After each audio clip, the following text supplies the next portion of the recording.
നാട്ടിലെ പൊന്നു പതിഞ്ഞൊരു ശ്രീവാഴും വീട്, കന്നിയയ്യപ്പന്റെ കുഞ്ഞു മനസ്സിലെ ഓങ്കാരക്കനവ്. നാമം ജപിക്കുമെൻ ആത്മാവിലായിരം കർപ്പൂരത്തെളിവ്, നാദവേദങ്ങളൻ നാവിൽ തുളുമ്പുന്നതയ്യാനിൻ കനവ്.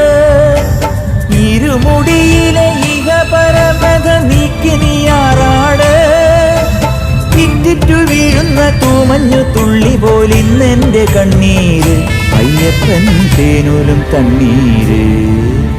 പാലഴിച്ചേലോടെ പായും പമ്പി നിന്നെ പൂണൂലായി പൊന്നയ്യൻ ചാർത്തുന്നുണ്ടേ. പുണ്യാഹം പെയ്യുന്നുണ്ടേ പൂങ്കാവിൽ പണ്ടേ ഞാൻ കൂടെയുണ്ടേ. പാങ്ങില്ല പാവങ്ങൾ 18-ാം പടിയേറി കാണിപ്പൊന്നാകുന്നുണ്ടേ, പാവങ്ങൾ പുണ്യങ്ങളാകുന്നുണ്ടേ. പിന്നെയും